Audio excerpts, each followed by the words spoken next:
Good morning, good afternoon and good evening प्यारे बच्चों। In this lecture we will be again taking the same thing, motion of charged particle in uniform magnetic field, but the situation will differ a bit for the charged particle.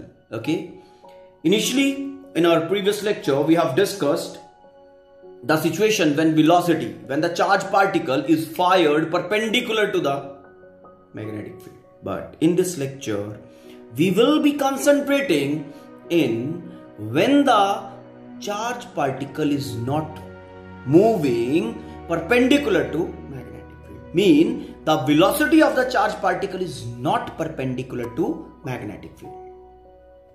Now we have a positive charge.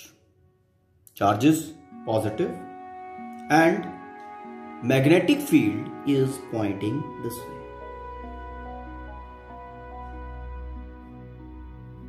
B. It's okay. Charged particle is positive. Fine. Is projected in the magnetic field something like this. Something like this. With velocity v. Okay, this velocity vector is making an angle theta with the magnetic field. That's okay. Now your velocity is not perpendicular. So in this situation, what will be the path followed? How the things will happen to this particular particle? How magnetic field will be forcing this particular particle to move? Let us see. Now, as in previous lecture we have discussed, okay, that velocity which is perpendicular to magnetic field that takes the body around circular path. यही बताया था ना, याद है? चलो फिर velocity आप लोगों को नजर आ रही है एंगल थीटा बनाते हुए, लेकिन मुझे एंगल थीटा बनाते हुए नजर नहीं आ रही है। मुझे तो velocity दो पार्ट्स में नजर आ रही है। Okay, one is this is v, इस एक्सिस के साथ एंगल बना रहा है theta. Okay, one is this, मुझे ये नजर आ रहा है। And this velocity with respect to as this velocity vector is making angle theta with this, तो अलोंग दिस मुझे नजर आ रहा है कि this is velocity v cos theta. It's okay. And the another rectangular component of the velocity is this. That is v sine of theta. It's okay. ठीक है। थोड़ा सिचुएशन में डाटा कम करने के लिए मैं एज्यूम कर रहा हूं। देख लो बेटा, v1 is equal to v cos theta। मतलब ये जो v cos थीटा कॉम्पोनेंट है ना, मैंने इसको v1 एज्यूम कर लिया है ना, थोड़ा कम लिखना पड़ेगा। Another component v2, that is v sine of theta. Now I have two velocities, okay, one velocity associated with this charge particle q, which is positive, okay, is v sine theta, mean v2. Okay, this velocity is perpendicular to magnetic field. Okay, perpendicular to magnetic field. V sine theta, that is v2. v2 is perpendicular to magnetic field, and v1, that is v cos theta. This is along the field. बस दोनों velocities अपना अपना काम करेंगे। Okay, as I told you, the velocity which is perpendicular to magnetic field that takes the body around circular path. अब सबसे पहली बात, ये सर्कल बनेगा कहां पे और कैसे, ठीक है? Okay, right hand thumb rule apply करके चेक करते हैं। v2 that is v sin theta. Okay, किस डायरेक्शन में है? यहां पे है, और b इज दिस वे। ठीक है, तो दिस पर component of velocity which is perpendicular to magnetic field, ये उसको किसको, चार्ज पार्टिकल को अराउंड सर्कल लेके जाएगा। तो नाउ देखो मैं अभी टर्मिनोलॉजी बता रहा हूं कि सर्कल का सेंटर कहां पे फिक्स होगा, आराम से देखना। वी क्रॉस पी, वी ये ऐसे है, वी क्रॉस पी, फिंगर्स को कर्ल किया, थंब जो पॉइंट कर रहा है आपका, thumb is pointing in a direction which is perpendicularly out from the page. Okay, perpendicularly out from the page. तो सेंटर कहां फिक्स होने वाला है, सेंटर यहां कहीं ऊपर, ठीक है, पेज से ऊपर, वर्टिकली अप, इस डायरेक्शन में, यहां पे कहीं, बिकॉज ये देखो थंब इज पॉइंटिंग अपवर्ड। तो जो ये फोर्स लग रहा है, ये फोर्स किस तरह से लग रहा है, वेलोसिटी के परपेंडिकुलर, तो ये सेंटर की तरफ ऑलवेज पॉइंट करता है। ओके, तो centre is going to fix somewhere here, और जो यहां पे आपका पाथ बनेगा दैट विल बी समथिंग, ये यहां से निकलेगा और ये ऐसे घूमेगा, ऐसे। This V sin theta will take the charge particle around circular path. अभी सिर्फ V sin theta component I am talking of. Only the influence of V sin theta component, that is V2 component of velocity I am taking into account, which is perpendicular to magnetic field. But simultaneously, this V cos theta is also influencing velocity associated with this charge along this direction is V cos theta, that is V1. तो V1 अपना काम करेगा, charge particle को इस direction में move करवाएगा। मतलब this particular particle is taking, this particular velocity is taking the particle, moving the particle, charge particle ahead in the direction of magnetic field, ठीक है। And this velocity simultaneously is working, which is perpendicular to magnetic field, to take the charge particle around circular path. Okay? तो दोनों velocities independently अपना अपना काम कर रही हैं। Simultaneously काम करते हुए सिचुएशन देखो क्या होगा, यहां से ये पार्टिकल चला और ये ऐसा सर्कल लेगा पहले तो, फिर V1 वेलोसिटी जो V cos कंपोनेंट है वो उसको आगे लेके जाएगा इस तरह से। मतलब circular due to V sin theta and forward movement because of cos component. ठीक, तो अगर हम इस पाथ को ड्रॉ करें, ये एक स्प्रिंग टाइप पाथ बनेगा, spiral. Just C,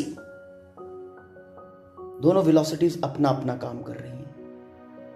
V2 velocity being perpendicular to B will take the charge around circular path, and V1 वो भी साइमल्टेनियसली एक्ट करेगा, velocity being along the magnetic field will take charge forward along B in the direction of V1.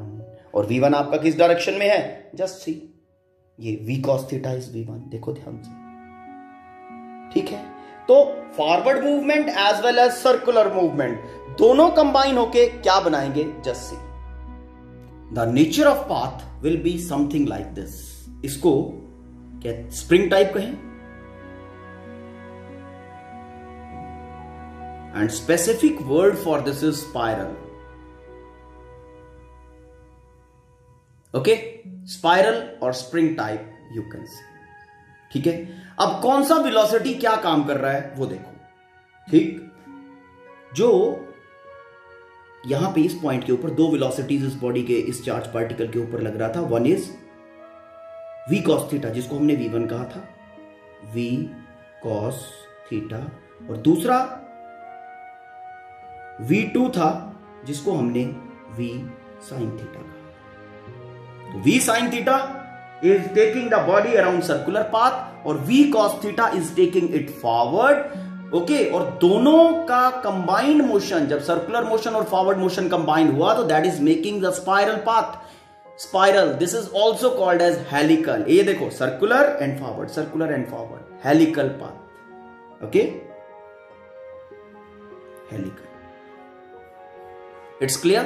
So when the velocity of the charge particle is not perpendicular to magnetic field, then the path followed by the charge particle is helical in nature, spiral in nature, spring type in nature.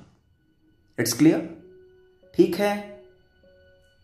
Same thing. Perpendicular velocity is doing its own job, and this velocity, v1 velocity, which is along the magnetic field, both the velocities are doing their own job, and simultaneously when they are working, this perpendicular component of velocity is taking the charge particle on circular path, and this is taking it forward, and collectively the nature of path is spiral or helical.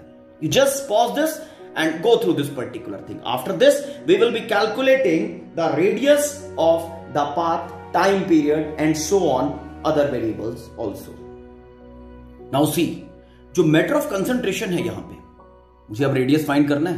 ध्यान दो, radius कितना है circular path का. Okay, तो which velocity component is taking the body around circular path? That is v2. Okay, तो force जो circular path के ऊपर घुमाने के लिए लग रही है वो कितनी है?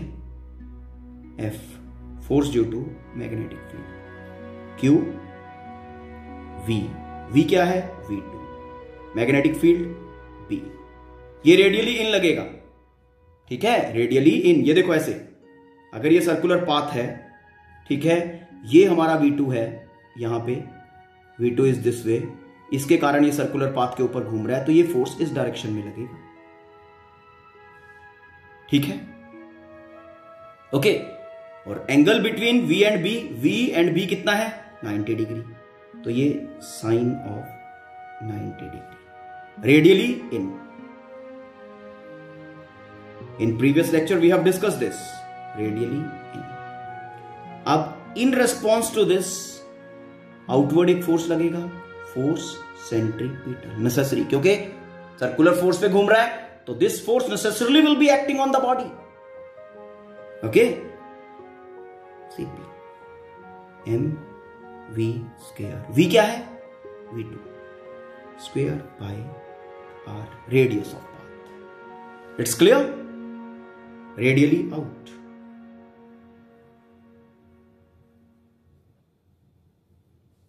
It's clear? अब जब ये दोनों फोर्सेस एक दूसरे को बैलेंस करेंगी, only in that very situation आपका जो पार्टिकल है that will be moving on circular path of constant radius.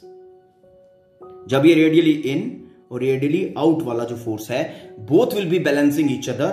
Okay, दोनों इक्वल एंड ऑपोजिट होंगी. अगर आउटर रेडियली आउट वाला ज्यादा हुआ तो सर्कल का रेडियस बड़ा होता चला जाएगा.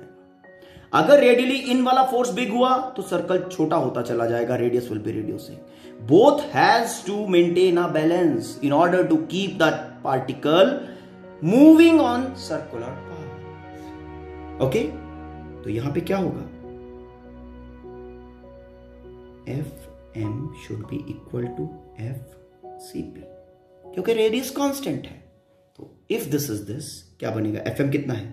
Q V2B is equal to M V2 square by R. It's okay. यहां से आपके पास रेडियस ऑफ पाथ आ जाएगा, सर्कुलर पाथ. ये जो स्प्रिंग टाइप, ये हेलिकल पाथ बन रहा है ना, इसमें जो सर्कुलर टर्न है उसका radius will be something like this. R is equal to M V2 over QP. This will be the radius of the circular turn of the helix.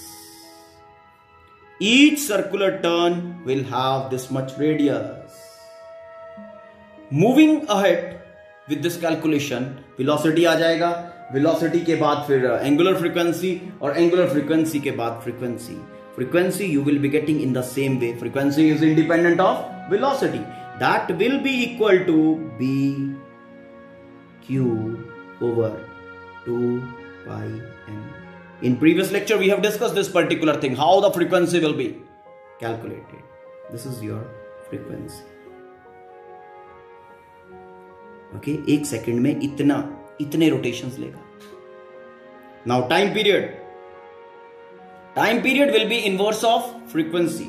Okay, तो time period will be equal to 1 by frequency, and that will be equal to 2 pi m over bq, again independent of velocity. So this implies time period is equal to 2 pi m over bq, inversely proportional to charge to mass ratio, क्योंकि mass denominator में आएगा, inversely proportional to that. ठीक, अब हमें ये circular वाले सारे के सारे वेरिएबल हमारे पास आ गए हैं. All the variables related to circular path we have calculated. Radius, velocity we can have, frequency, time period of rotation. Time period of rotation is time taken, okay, by the particle to circle around one complete, okay. एक complete circle करने में जो time लगेगा that is this. ठीक, okay. सो अब थोड़ा सा एक स्टेप आगे चलते हैं. ये सर्कुलर वाले सारे आ गए. अब बात करते हैं आपके हेलिकल पाथ की. रेडियस कांस्टेंट रहेगा. यहां पे मेरी डायग्राम में थोड़ा सा चेंज कर रहा है because it's a free hand diagram. ठीक है, रेडियस इतना है बेटा आपका, and this will be remaining same through out. Okay, अब ध्यान देने वाली बात है, पार्टिकल मेरा यहां से चला, चलो यहां से मार्क कर लेते हैं. यहां से शुरू होकर इसने एक सर्कल यहां तक पूरा किया, तो यहां तक कितना टाइम लिया होगा? एक सर्कल पूरा हुआ ना, ये यहां से चल के ये ऐसे करके ऐसे आया यहां पे, है ना. तो यहां से यहां तक इसने कितना टाइम लिया टू कंप्लीट वन सर्कल? ये वाला टाइम पीरियड, है ना. ठीक, ओके. और अगर मैं आपको कहूं कि यहां से यहां का ये डिस्टेंस कितना है जो इसने टी टाइम में ट्रेवल किया, प्रोग्रेस पर टर्न, एक टर्न में कितना प्रोग्रेस किया चार्ज पार्टिकल ने, okay, that is called as pitch. Pitch of helix, what I said, progress per turn. एक टर्न में कितना प्रोग्रेस कर रहा है हेलिक्स, स्पाइरल पाथ एक टर्न में कितना प्रोग्रेस कर रहा है, that is called as pitch. अगर इस सिचुएशन में पिच निकालना चाहूं, ओके, यहां से यहां तक पहुंचने में कितना टाइम लगा, जितना एक सर्कल करने में लगा, that is time period T. कितनी वेलोसिटी से ये आगे जा रहा है? अब इस डायरेक्शन में वेलोसिटी बताओ कितनी है, लेट अस सी. जो वेलोसिटी चार्ज पार्टिकल को आगे लेके जा रहा है that is v1, that is v cos theta. तो velocity into time, as there is no acceleration in this direction, इस डायरेक्शन में कोई फोर्स नहीं लग रहा है, यही वेलोसिटी, फोर्स नहीं है तो एक्सेलरेशन नहीं है, ओके. इस कारण से without change in velocity in this direction ये चार्ज पार्टिकल की जो फॉरवर्ड वेलोसिटी होगी दैट विल बी कांस्टेंट. तो कांस्टेंट वेलोसिटी से ये आगे चलता रहेगा, ओके, और साइमल्टेनियसली ये सर्कल अराउंड करता रहेगा. Got it? देयरफॉर जो आपका यहां पे पिच बनेगा, पिच ऑफ हेलिक्स,